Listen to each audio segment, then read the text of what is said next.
اعوذ باللہ من الشیطان الرجیم ثانی اثنین اذ ہما فی الغار اذ یقول لصاحبہ لا تحزن ان اللہ معنا۔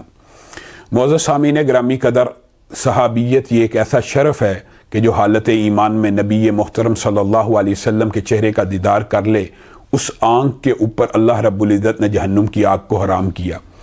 اور صحابیت اتنا بڑا شرف ہے کہ صحابی کو دیکھنے والا بھی حالت ایمان میں ہو تو اس آنکھ کے اوپر بھی اللہ رب العزت نے جہنم کی آگ کو حرام کیا ہوا ہے۔ ایک صحابی وہ ہے جو نبی کریم صلی اللہ علیہ وسلم کی صحبت میں تھوڑا عرصہ رہا، ایک وہ ہے جو زیادہ عرصہ رہا، ایک وہ ہے جس کو نبی کریم نے اپنے صحابی ہونے کا اعزاز بخشا۔ لیکن حضرت ابو بکر کے حوالے سے اجماع امت ہے کہ یہ واحد وہ ہیں کہ جن کو اللہ رب العزت نے بھی قرآن پاک کی اس آیت میں صحابی کا خطاب دیا، صاحب کا خطاب دیا۔ حضرت ابو بکر وہ ہیں کہ جن کے لیے کل قیامت کے دن جنت کے 8 دروازوں کو کھولا جائے گا۔ حضرت ابو بکر وہ ہیں کہ جن کے باپ خود بیٹے پوتے یعنی 4 نسلیں صحابیت کے شرف سے بہرہور ہوئیں۔ آپ مجھے بتلائیے کوئی اور صحابی ایسا ہو جس کی 4 نسلیں صحابی ہوں۔ اور حضرت ابو بکر کے دیگر فضائل و مناقب آپ جانتے ہیں۔ آج میں چند باتیں عوام سے اور چند باتیں مقتدر حلقوں سے کرنا چاہتا ہوں۔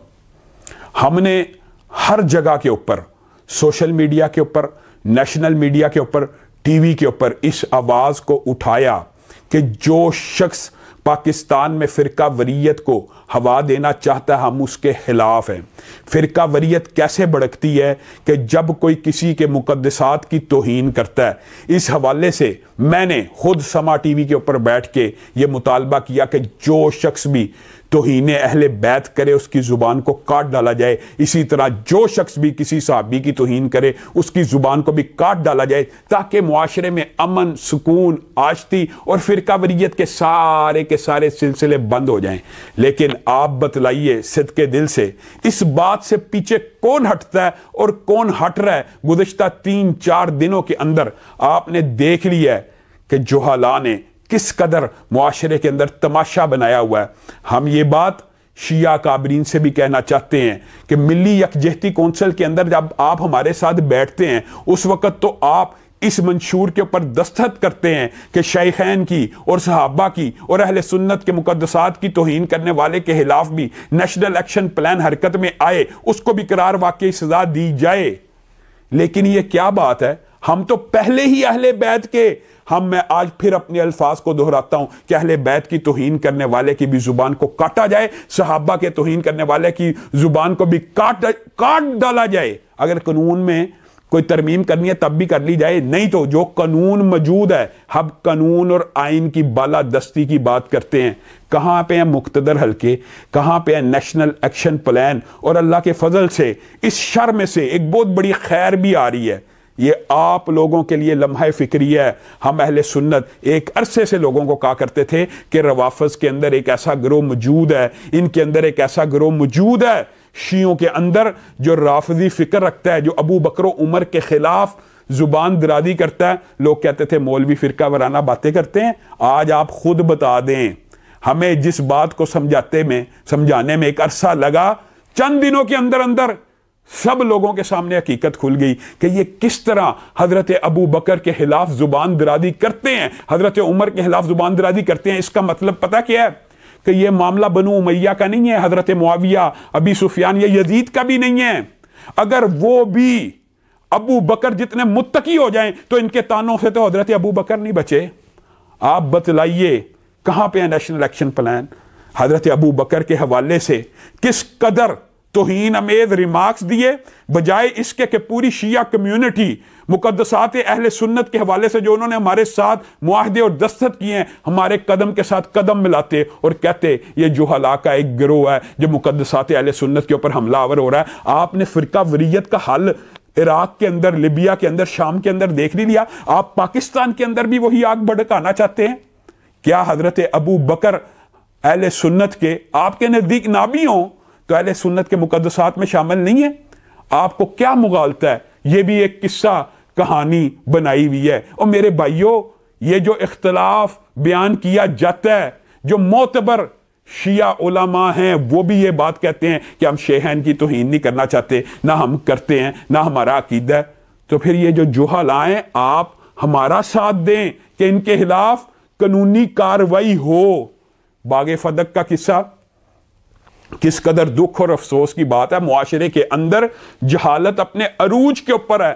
صدیق اکبر جو دین کی تصدیق کرنے والا ہے، ان کے بارے میں کہا جائے کہ وہ حق کو غصب کرنے والے ہیں، وہ حق کو جھٹلانے والے ہیں، اور نیشنل ایکشن پلان حرکت میں نہ آئے، ادارے حرکت میں نہ آئیں، ان کے خلاف کیسز نہ بنیں۔ مجھے بتائیں، قانون تو اشتعال کو کنٹرول کرنے کے لیے ہوتا ہے۔ قانون اور آئین کی بالادستی کا مطلب ہوتا ہے کہ لوگ مشتعل نہ ہوں۔ آج قانون اور آئین کی بالادستی کے لیے آپ کو، مجھ کو، سب کو ایک صف میں کھڑا ہونا پڑے گا، اور یہ قضیہ بھی مختصر، یہ ایک لمبی چوڑی باب ہے، لیکن مجھے ایک بات ایمانداری سے بتلائیے کہ نبی کریم صلی اللہ علیہ وسلم، یہ جو الزام آپ لوگ لگاتے ہیں جہالت کے تحت یا کم علمی کے تحت، یہ الزام صرف حضرت ابو بکر کے اوپر لگے گا؟ اس الزام کا شکار آپ تو زبان کھولی، آپ کو کوئی سمجھ نہیں آئی۔ نبی کریم صلی اللہ علیہ وسلم کے اوپر دین اترا۔ سورت حشر آیت نمبر 6 اور 7 کا پوری آج پاکستانی قوم اور امت ترجمہ پڑھ لے۔ مال فے کے مصارف ان آیتوں میں بیان کر دیے گئے ہیں، اللہ کے لیے، رسول اللہ کے لیے، رسول اللہ کے رشتہ داروں کے لیے، یتیموں کے لیے، مسکینوں کے لیے، مسافروں کے لیے۔ 6 مصارف ان 2 آیتوں میں بیان کر دیے گئے ہیں۔ رسول اللہ صلی اللہ علیہ وسلم کیا اللہ کے احکامات کو ماننے والے نہ تھے؟ آپ آج تک یہی فیصلہ نہیں کر سکے کہ باغ فدق جو ہے وہ مال فے تھا، وہ ہبہ تھا، وہ کیا تھا؟ آپ پہلے یہ فیصلہ تو کر لیں۔ اور اگر مال فے تھا جس کے اوپر اجماع امت ہے، تو مال فے کے 6 مصارف اللہ نے بیان کیے ہیں۔ حضرت ابو بکر، حضرت عمر، حضرت عثمان نے بیان نہیں کیے۔ نبی کریم صلی اللہ علیہ وسلم نے جس سلسلے کو جاری رکھا، ان 3 اصحاب نے اسی سلسلے کو جاری رکھا۔ آپ بتلائیے، اگر ذاتی پرسنل ہبہ ہوتا تو حضرت فاطمہ تو حضرت علی کے ساتھ نبی کریم صلی اللہ علیہ وسلم کے پاس ایک غلام لینے بھی آئی تھی، تو نبی کریم نے کہا میں تمہیں غلام نہیں دوں گا۔ تسبیح فاطمہ میں اس حدیث کے ذریعے تو مل گئی اتنی عظمت والی تسبیح، لیکن آپ نے اس حدیث کے اوپر غور نہیں کیا۔ حضرت ابو بکر نے جس طرح نبی کریم اس مال فے کو استعمال کرتے رہے ویسے استعمال کیا، حضرت عمر نے کیا۔ آپ مجھے ایمانداری سے بتلائیے، حضرت علی جن کی جرت و شجاعت معروف ہے، کیا وہ اپنا حق غصب ہونے کے بعد سٹینڈ نہ لیتے، کھڑے نہ ہوتے؟ جو حضرت ابو بکر و عمر و عثمان اور نبی کریم صلی اللہ علیہ وسلم کا موقف تھا، وہی علی و فاطمہ کا موقف تھا۔ جھوٹ بولا جاتا ہے۔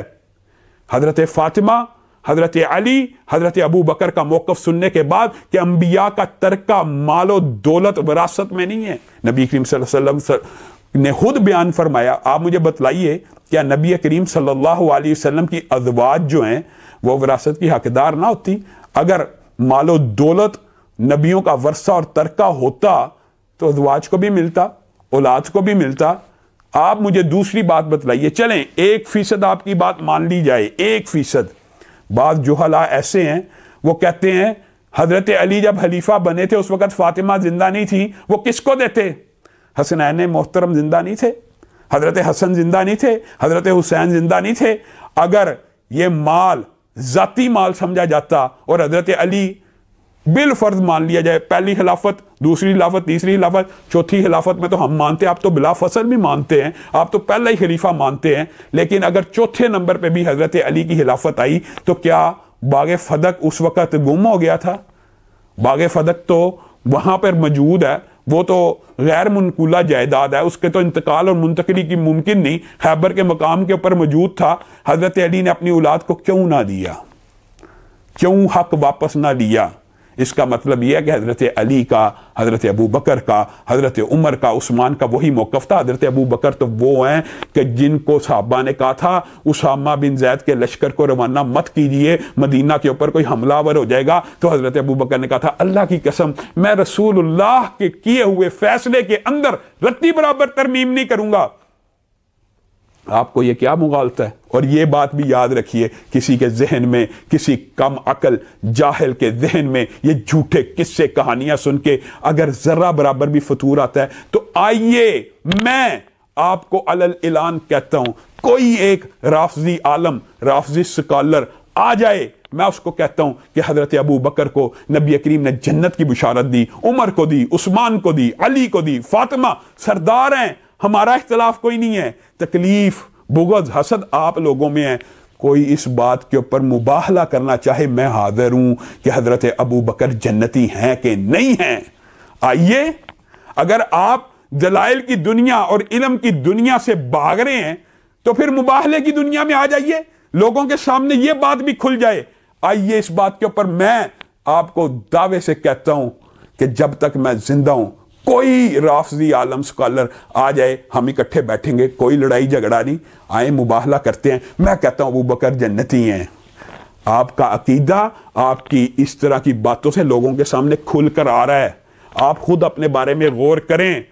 ہم حیران ہوتے ہیں کہ جب ہم اکٹھے بیٹھیں تب آپ ہمارے ساتھ یہ بات کرتے ہیں کہ مقدسات کی توہین نہیں ہونی چاہیے، اور آج جب توہین ہو گئی ہے آپ اس کی پشت بنائی کر رہے ہیں۔ میں اداروں سے بھی یہ بات کہنا چاہتا ہوں کہ اللہ کی قسم کھا کے کہہ رہا ہوں کہ اگر اہل سنت میں سے کوئی اہل بیت کی توہین کرے، صرف 295 بی کا ہی نہیں، اس کی زبان کو کاٹا جائے تاکہ معاشرے سے فرقہ واریت ختم ہو جائے۔ اسی طرح حضرت ابو بکر سے لے کے حضرت امیر معاویہ تک، حضرت ابو سفیان تک، کسی ایک صحابی کی بھی اگر کوئی توہین کرے، پرچے سمیت اس کی زبان کو بھی کاٹ ڈالا جائے، ملک سے اسی دن فرقہ واریت ختم ہو جائے گی۔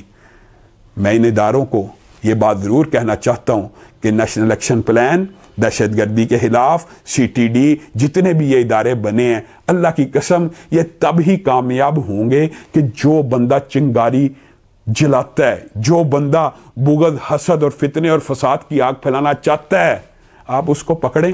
اگر آپ اس کو پکڑیں گے انشاءاللہ ملک امن و سکون کا گہوارہ بن جائے گا۔ خدا کرے کہ میری ارض پاک پر اترے وہ فصل گل کہ جسے اندیشہ زوال نہ ہو۔